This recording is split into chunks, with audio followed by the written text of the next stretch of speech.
Hello, everybody. Today we're going to talk about the importance of time in economic analysis, specifically as it relates to cost-benefit analysis that we've been building on over the past week or two. We're going to start off by discussing the basic intuition for how time factors into economic analysis before going over some formulas and applying them to a cost-benefit problem which we introduced over the previous week, and then discussing some of the implications for the role of time in economic analysis, specifically as it's going to relate to climate change. So as we're going to see, some of the consequences of introducing time into cost-benefit analysis are going to be controversial, and you are going to want to most likely dispute them in some way, and we're going to trust me, we're going to think about ways in which we can counter the narrative that we're going to establish over the first half of class. However, the underlying intuition behind the importance of time in economic analysis is pretty standard, and that is that as rational individuals, we all have time preferences. And the time preference is going to be the process by which we prefer current consumption, current value over that same equal amount of value in the future, that same equal consumption in the future. So all things else equal, if you were given the exact same car, Lamborghini today, or you had to wait 5 years in the future to get it, nothing else changes, you would choose receiving it today. It's not really as egregious of an assumption.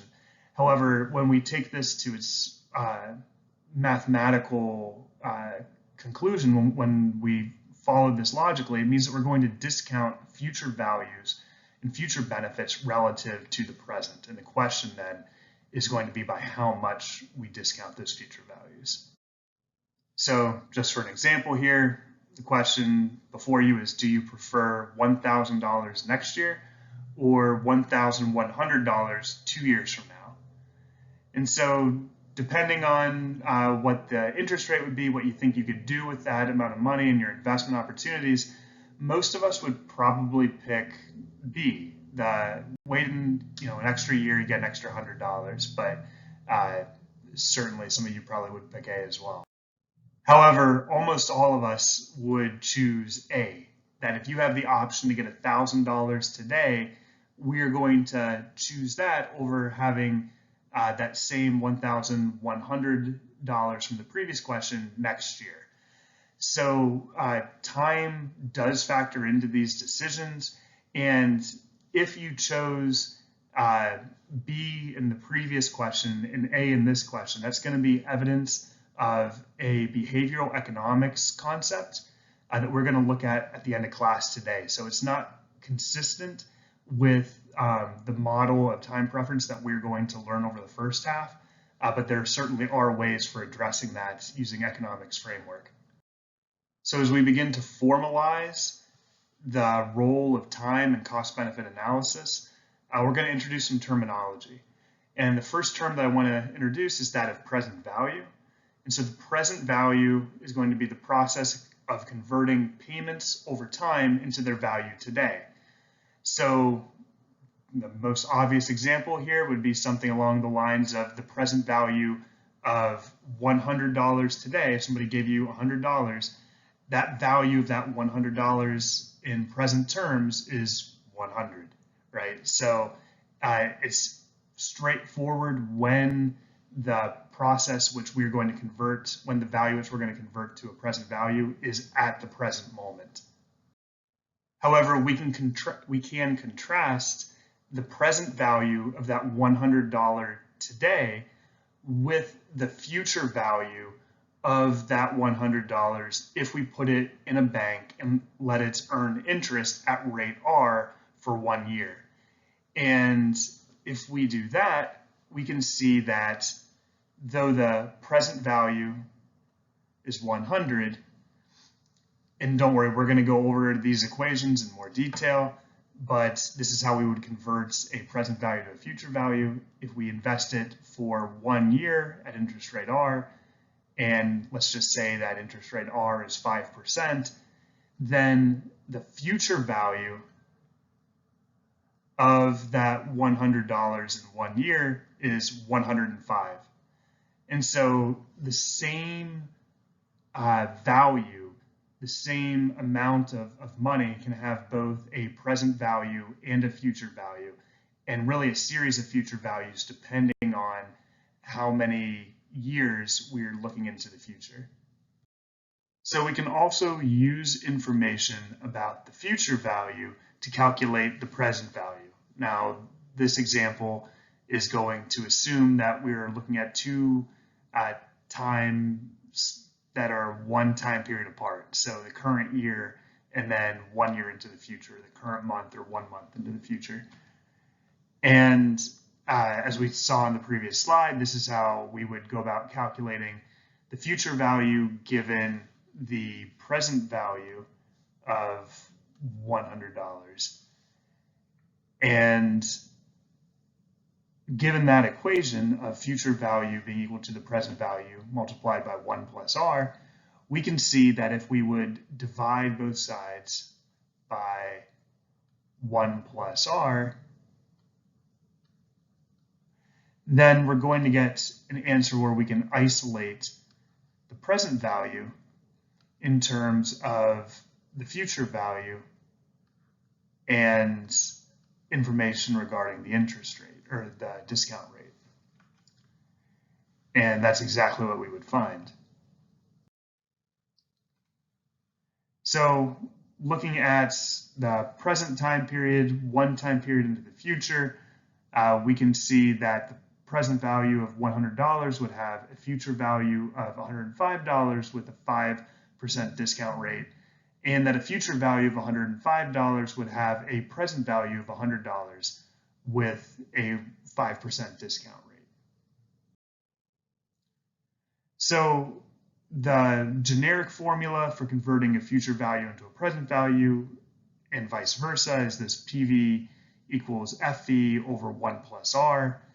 And so the 100 to 105 calculation is pretty straightforward, but if we want to think about converting $100 in future value, so in the numerator here, into the present value, given that same discount rate of 5%, we can see that the present value of $100 1 year in the future is going to be 95.24. So we're going to look at one more overly simplistic example of how we can use information about time to inform economic decision making before adding some layers of complexity to it and revisiting an example of cost-benefit analysis and introducing time into that calculation. So for this last kind of simplistic example, let's assume that we have two different checks that are nominally for different values. The first one is going to be cashable at the present moment and is going to be for $100. And the second one is going to be cashable in a year, but is going to have a value of $102. So using the conversion from present value to future value, we're going to show that these are equivalently the same thing in economic terms. So you receive $100 today, the present value is $100. You can deposit it and earn interest at, let's just say, 2%. And so the future value is going to be that present value multiplied by 1 plus R, which is that 2%. And the future value is going to be $102 1 year from now. On the other hand, we'll have that $102 in 1 year with the second check. We want to know what the value of it would be at the present moment. And so we can convert future value to present value and say that $102 check is worth $100 in today's terms. Even though we can't access it now, its present value to us is $100. So these are equivalently the same thing. So the real question is, why does any of this matter? So to answer that, let's think back to the simple cost-benefit analysis exercises from the last week that all assumed the benefits and costs accruing in the same year. So it was assumed that if we took out a number of plastic rings from the waterway, that it's saving turtles in that year, and we weren't thinking about turtles in the future. When we thought about the example with the problem number 4 and adding the damage function to the dose response function to the transfer coefficient and seeing if the costs of maintaining a reverse osmosis water filtration system exceeded the benefits, we assumed that the value was, the benefit was going to be the same in every year and that the value of the cost was going to be the same in every year. So we only had to compare the costs and benefits for 1 year. Now, that's not really realistic for most problems. And so what we want to do now is think about how we can make those problems more realistic and still be able to answer them by introducing both time and methods for dealing with time in these problems. So let's go back to that water treatment plant problem and think about what that problem would look like if the construction of the water treatment plant wasn't funded by a grant, but by a loan or by a large upfront cost, which would then need to be distributed over a number of years. Would it still pass the cost-benefit analysis? All right, so we are not going to be able to answer that question to analyze that problem without adding some new formulas, which we're going to expand on our simple present value to future value separated by 1 year conversion. So I'm just going to throw these up here. The first one that we're going to look at is just an extension of that present value to future value conversion. But now we're going to think of, just for this example, our future value as a benefit, which is going to accrue in n years. So n can be any number of years, 1 year in the future, 5 years in the future, 10, 30. And we're going to divide that future value, that benefit which is going to accrue in the future, by 1 plus r, and we're going to raise that whole sum to that value of the number of years, n. So what does this look like with some specific numbers? Well, if we assume that the discount rate is 5%, then the present value of $300 that you'll receive in 3 years would be, we would enter in our $300 benefit or $300 future value. We would add our discount rate in as R, just as we had in the previous problems, and now we would raise that product of 1 plus 0.05 to the power of 3, and we would be able to then calculate that value, and we could do the same thing for converting a present value of $300 in 3 years from now to its future value. Sorry, converting a present value of $300 at the present moment to what its future value would be in 3 years. So being able to consider the conversion of present value to future value and vice versa for years which are more than 1 year apart is definitely helpful, but it doesn't still answer our needs for this practice problem or the example which I just demonstrated. So we're going to need some more formulas. And we can think about what to do when there are benefits in multiple time periods and we're not just making a lump sum conversion of a future value in 5 years to its present value. We can think about how we can convert a future value in 1 year, a future value in 2 years, and a future value in 3 years, and consolidate all of them into one single present value. And we would do that just by additively, by summing each of those future values and weighting them by this discount factor, not the discount rate, but this DT is going to be our discount factor. And we're then going to, this discount factor for each future value is going to have a different value of T. So for example, for the first year, it would be T equals 1. For the second year, it would be T equals 2.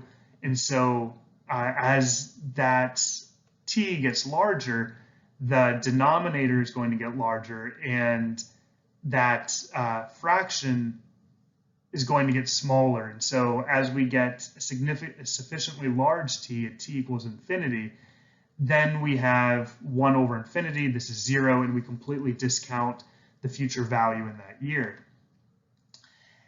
Now, if the future value is constant, then we can consolidate that equation and actually have it as as one single equation where we don't need to calculate the discount factor for each year and multiply it by the future value. So if the future value is, let's say, $100 for every year in the future, then we can just insert $100 for this future value and multiply it by 1 minus 1 plus the discount rate raised to the negative of the number of years which we're looking at. So let's just say that's t equals 5, so it's to the negative 5, and then divided by the discount rate again. So we'll look at an example of how to do this as we apply it to our water treatment plant problem.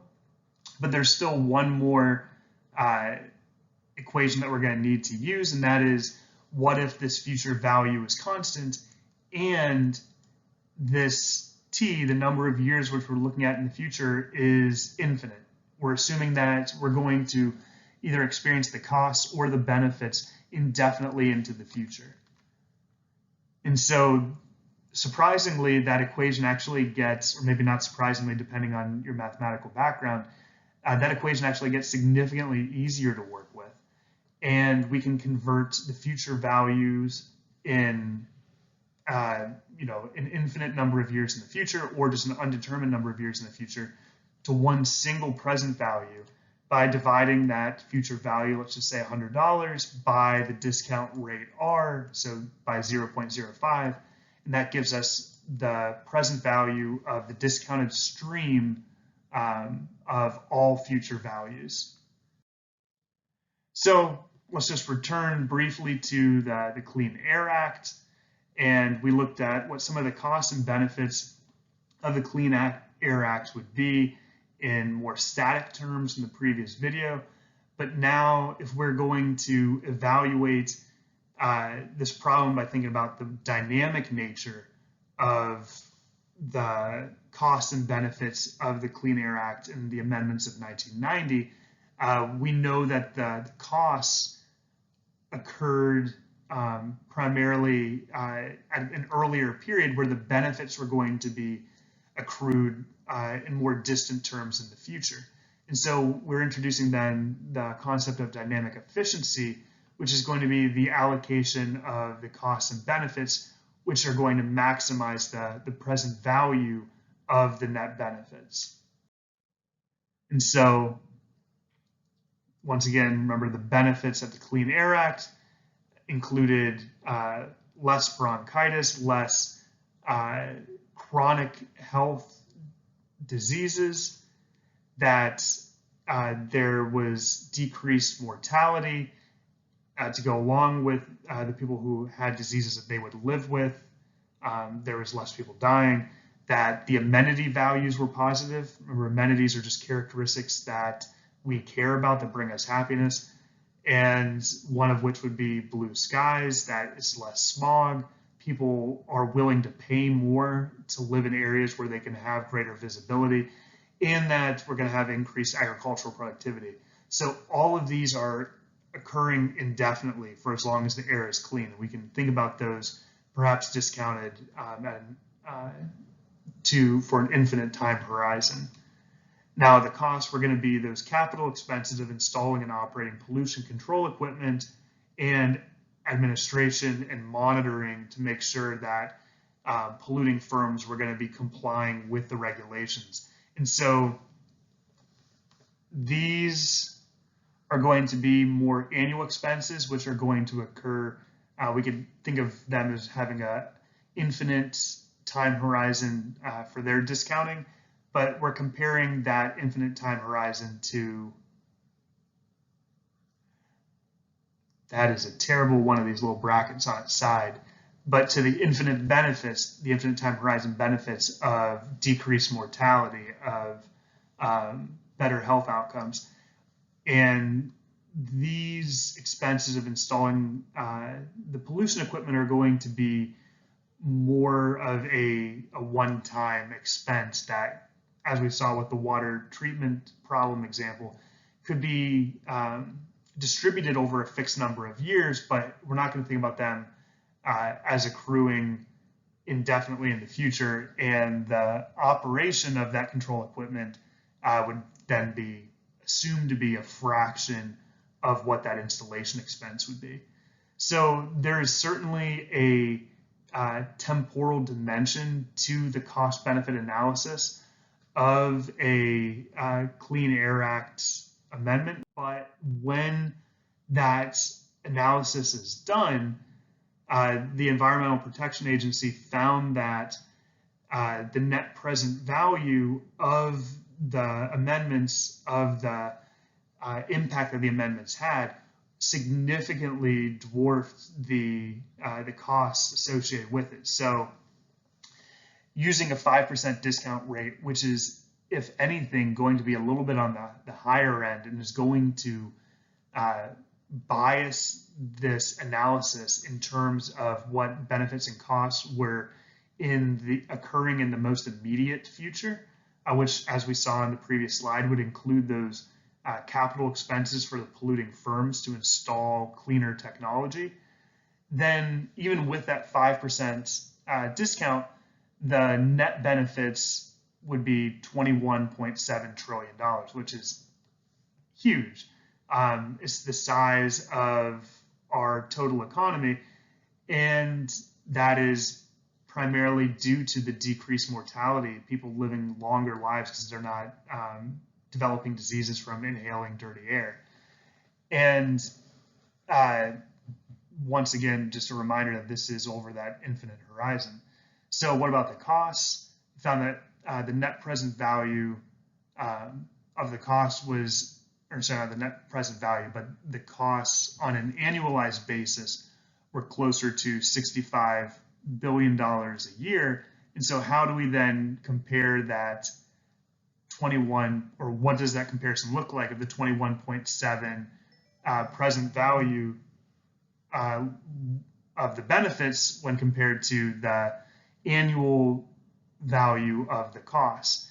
And so by discounting these equivalently, they would find that on a per person basis, the cost would be about $200 per US resident, but the benefit would be about $6,000. And so obviously the benefits outweigh the costs. And when you annualize that benefit, you find that it's $2 trillion when compared to the annualized cost of $65 billion, which once again, we're dwarfing that by close to a factor of 20. And so clearly here, the environmental regulation passed the cost benefit analysis, and in this case, an ex post analysis, because this is a retrospective look rather than an ex ante, which is beforehand.